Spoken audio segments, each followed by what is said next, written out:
News 24 को स्वागत करुच्ची। आसंतु जिबा आजिर मुख्य समाचार पुरे नजर पकेबा पूर्वर शुणी नेबा लघुचापर स्थिति ओडिशा पुरे कौन रही ता पूरा वीडियो पुरे नजर पकई नेबा। पुणी खसिब पारद बढ़िब शीत कुड़ी 8 जिला को हाई अलर्ट जारी। राज्य में पारद खसिब फल शीत बढ़िब विशेषकर आभ्यंतर ओडिशा रे थंडार प्रकोप अधिक देखा नहीं भुवनेश्वर आंचलिक पाणीपाग केन्द्र पक्षर पूर्वानुमान करा जायछि। पाणीपाग केन्द्र पक्षर मिलुवा सूचना अनुसार राज्यर किछि अंचल रे मेघुआ पाग सह हाल्का वर्षा हेउथुवा बेले आसंता काली ठारू पागर परिवर्तन होई पारे बोली विशेषज्ञ मत दैछन्ति। 3 दिन रे 2 ରୁ 4 डिग्री रातिर तापमात्रा कमिबो फल अधिक शीत अनुभूत हेबो।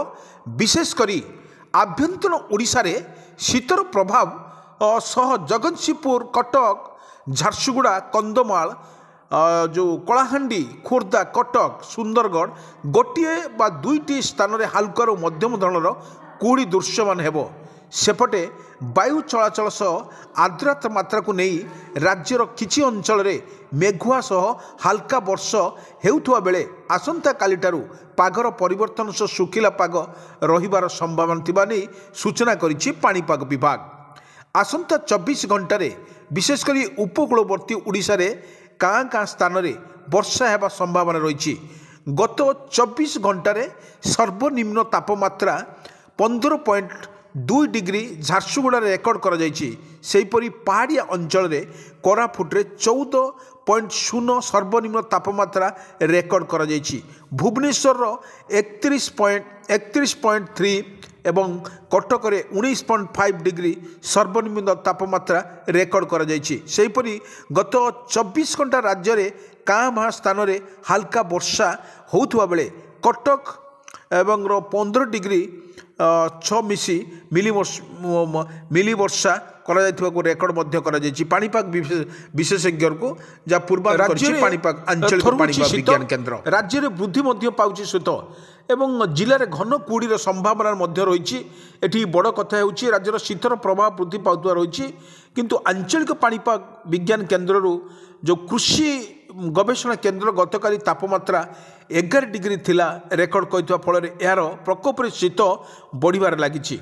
लघुचापर घूर्णिबल जोगु वर्षा एवं परवर्ती समय पाग मेघुआ कारणरू 1 सप्ताह हेला शीत कमी जाउथुवा बेले काली ठारू हठात पड़ुथुवा अनुभूत होइछि। कोहला पवन रे देह कौन कौन सालुआ होउछि जाउथुवा बेले रास्ता कड़े व्यवसाय करुथुवा व्यवसायी माने जंगलजात सामग्री संग्रह करी सेपटे पशुथुवा स्थानीय आदिवासी सहायता करे मध्य रोथुवा लोक मनोवरे बेले भाळेनी पड़िछि। प्रकोप शीत बढ़ाई देउछि चिंता। पुणी थर शीत को रक्षा करने सकाळ एवं संध्यारे रास्तार निआ पाखरे बसिबा देखा मिलूँ। कुहुड़ी जोगु यातायातर बहुत असुविधार सम्मुखीन होउछि। तेभली वर्षार होउछि कुहुड़ी होउछि तेभली भाव में जो लगातार भाव में जो कुहुड़ी वर्षा सहित लगी रही ता लोक मानकु किछि क्षयक्षति करिबो नथिले मध्य वर्तमान शीतर प्रकोप ओडिशा रे अनुभूत होबार को देखा मिलूँ। बड़ बड़ जगार शीतर जो प्रकोप पड़ी बर्तमान समस्ते शीतर थरुचंती। ओडिशा शीतर चढ़ुची किंतु काँ छाड़ीदे गोटे गोटे स्थान में हाल्का मध्यम धरणर वर्षा हो पारे। जो सुलसुलिया पवन दौची यही पवन मध्यम लोक मान देहरे बाजुची देहरे बाजला बहुत शीत लगुच। राति जो संध्या कालर जो दृश्य संध्या काल जो दृश्य शीतर प्रकोप अधिक रही बहुत ठंडा अनुभूत होउछि। जो काँ भा जो कोटे गोटे जिलार मध्यम धरणर झिपिझिपि वर्षा लगी रोथुवार देखा मिलता।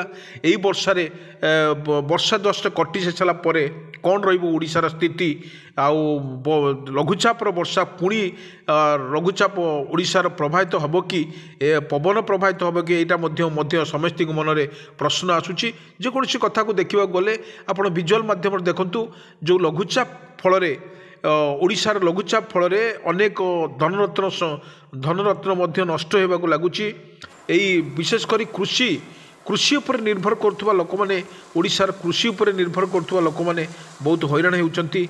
कारण यही तुहा को तुहा वर्षा जो होउची लघुचाप होउची आकाश मेघाच्छन्न होउची ଏଇଭଳି ଭାବରେ ଯେଉଁଭଳି ବର୍ଷା ହେଉଛି ଏବଂ ଏଇ ବର୍ଷାରେ ଯେଉଁ ଅମଳ କରୁଛନ୍ତି ଯେଉଁ ଚାଷୀମାନେ ଯେଉଁ ଅମଳ କରୁଛନ୍ତି ଧାନ ଏଇ ଅମଳ ସମୟରେ ଯେଉଁଭଳି ଝିପିଝିପି ବର୍ଷା ହେଉଛି ତା ଚାଷୀ ମଥାରେ ବଜ୍ର ପଡ଼ୁଛି ଏକୁ କିପରି ଅମଳ କରିପାରିବ ଯେଉଁଭଳି ବର୍ଷା ହେଉଛି ଏବଂ ଦେଖିବାକୁ ଗଲେ ଅନ୍ୟ କେଉଁଠି ଜିଲ୍ଲାରେ ମଧ୍ୟ କୁଆପଥର ପଡ଼ିବାର ମଧ୍ୟ ସୂଚନା ଥିଲା କୁଆପଥର ମଧ୍ୟ ହାଲକା କି କୁଆପଥର ପଡ଼ିଥିଲା ଏବଂ ଝିପିଝିପି ବର୍ଷା ମଧ୍ୟ ଲଗାତାର ଭାବରେ ହେଉଥିଲା ଏବଂ ସକାଳୁ ଠାରୁ ଆରମ୍ଭ କରି ଦିନ ତମାସ ଆକାଶ ମେଘାଚ୍ଛନ୍ନ ରହୁଛି ଏବଂ ଏହି କୁହୁଡ଼ି ପାଗ ମଧ୍ୟ ଅନୁଭୂତ ହେଉଛି ଲୋକମାନେ ଯିବା ଆସିବା କରିବା ପାଇଁ ବହୁତ ବିପଦର ସମ୍ମୁଖୀନ ହେଉଛନ୍ତି ଯେଉଁ ରାତ୍ରିର କାଳ କୁହୁଡ଼ି ଆସୁଛି କିନ୍ତୁ ତାପମାତ୍ରା ଯେଉଁଭଳି କମୁଛି ଏବଂ କେତେବେଳେ ବଢ଼ୁଛି ଏହି ତାପମାତ୍ରାକୁ ନେଇକି ଲଘୁଚାପର ଯେଉଁ ପ୍ରଭାବ ରହୁଛି ଓଡ଼ିଶା ଉପରେ ଯେଉଁ ଲଘୁଚାପର ବର୍ଷା ଯେଉଁ ରହୁଛି ତାହା ମଧ୍ୟ ଲୋକମାନଙ୍କୁ କିଛି କ୍ଷୟକ୍ଷତି କରିନଥିଲେ ମଧ୍ୟ